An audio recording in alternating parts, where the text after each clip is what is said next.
भगवत गीता के 6वें अध्याय से ध्यान योग के बारे में मैं बताने जा रही हूँ।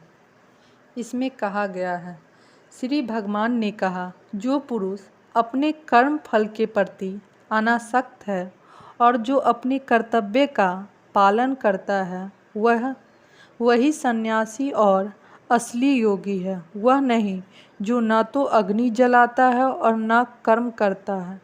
इस अध्याय में भगवान बताते हैं कि अष्टायोग पद्धति तथा इंद्रियों को बस में करने का साधन है, किंतु इस कलयुग में सामान्य जनता के लिए इसे संपन्न कर पाना अत्यंत कठिन है। यद्यपि इस अध्याय में अष्टायोग पद्धति को संतुष्टि की गई है, किंतु भगवान बल देते हैं कि कर्म योग या कृष्ण भावनामृत में कर्म करना इससे श्रेष्ठ है।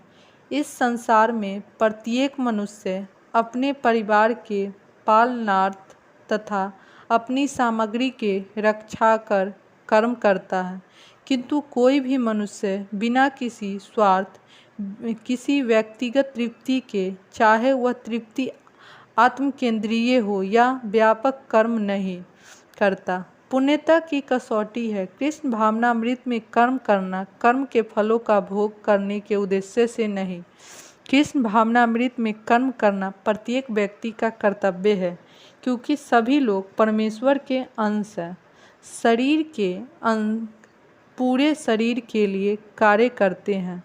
शरीर के अंग अपनी तुष्टि के लिए नहीं, अपितु पूरे शरीर की तुष्टि के लिए कार्य करते हैं। इसी प्रकार जो जीव अपनी तुष्टि के लिए नहीं अपितु परम ब्रह्म की तुष्टि के लिए कार्य करता है, वह पूर्ण सन्यासी या पूर्ण योगी है। कभी कभी सन्यासी सोचते हैं कि उन्हें सारे कार्यों से मुक्ति मिल गई, अतः वे अग्निहोत्र यज्ञ करना बंद कर देते हैं, लेकिन वस्तुतः वे स्वार्थी हैं, क्योंकि उनका लक्ष्य निराकार ब्रह्म से तादात्म्य स्थापित करना होता है। ऐसी इच्छा भौतिक इच्छा से तो श्रेष्ठ है, किंतु यह स्वार्थ से रहित नहीं होती। इसी प्रकार जो योगी समस्त कर्म बंद करके अंतर निर्मलित नेत्रों से योगाभ्यास करता है, वह भी आत्मतुष्टि की इच्छा से पूरी होता है। किंतु कृष्ण भावना भावित व्यक्ति बिना किसी स्वार्थ के पूर्ण ब्रह्म की तुष्टि के लिए कर्म करता है। कृष्ण भावना भावित व्यक्ति को भी कभी भी आत्मतुष्टि की इच्छा नहीं रहती। उसका एकमात्र लक्ष्य कृष्ण को प्रसन्न करना है, अतः वह पूर्ण सन्यासी या पूर्ण योगी होता है। त्याग के सर्वोच्च प्रतीक भगवान चैतन्य प्रार्थना करते हैं, हे परम शक्ति प्रभु, मुझे न तो धन संग्रह की कामना है, न मैं सुंदर स्त्रियों के साथ रमन करने का अभिलाषी हूँ, न ही मुझे अनुयायियों की कामना है। मैं तो जन्म जन्मांतर आपकी प्रेमा भक्ति अहेतु की कृपा का ही अभिलाषु ही हूँ। हे पांडुपुत्र, जिसे संन्यास कहते हैं उसे ही तो योग अर्थात परम भ्रम से मुक्त होना जानो, क्योंकि इंद्रिय तृप्ति के लिए इच्छा को त्यागे बिना कोई भी कभी योगी नहीं हो सकता। वास्तविक संन्यास योग का भक्ति का अर्थ है कि जीवात्मा अपनी स्वाभाविक स्थिति को जाने और तद अनुसार कर्म करे। जीवात्मा का अपना स्वतंत्र अस्तित्व नहीं होता, वह परमेश्वर की तटस्थ शक्ति है।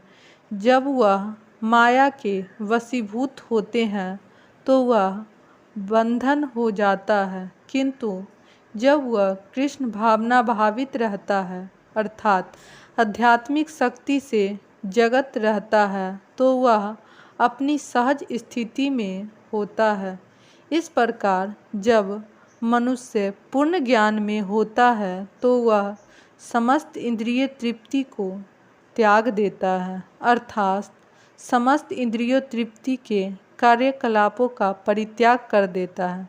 इसका अभ्यास योगी करते हैं, जो इंद्रियों को भौतिक आसक्ति से रोकते हैं, किंतु कृष्ण भावना भावित व्यक्ति को ऐसी किसी भी वस्तु में अपनी इंद्रिय लगाने का अवसर ही नहीं मिलता जो कृष्ण के निमित्त न हो। फलतः कृष्ण भावना भावित व्यक्ति सन्यासी तथा योगी साथ साथ होता है। ज्ञान न इंद्रिय निग्रह योग के ये दोनों प्रयोजन कृष्ण भावनामृत द्वारा स्वतः पूरे हो जाते हैं। यदि मनुष्य स्वार्थ का त्याग नहीं कर पाता, जो ज्ञान तथा योग व्यर्थ रहते हैं। जीवात्मा का मुख्य ध्येय तो समस्त प्रकार की आत्म तृप्ति को त्याग कर परमेश्वर की तुष्टि करने के लिए तैयार करता है। कृष्ण भावना भावित व्यक्ति में किसी प्रकार की आत्म तृप्ति की इच्छा नहीं रहती। वह सदैव परमेश्वर की प्रसन्नता में लगा रहता है। अतः जिससे परमेश्वर के विषय में कुछ भी पता नहीं होता, वही स्वार्थी पूर्ति में लगा रहता है, क्योंकि कोई भी निष्क्रिय नहीं रह सकता। कृष्ण भावनामृत का अभ्यास करने से सारे कार्य सुचारू रूप से संपन्न हो जाते हैं।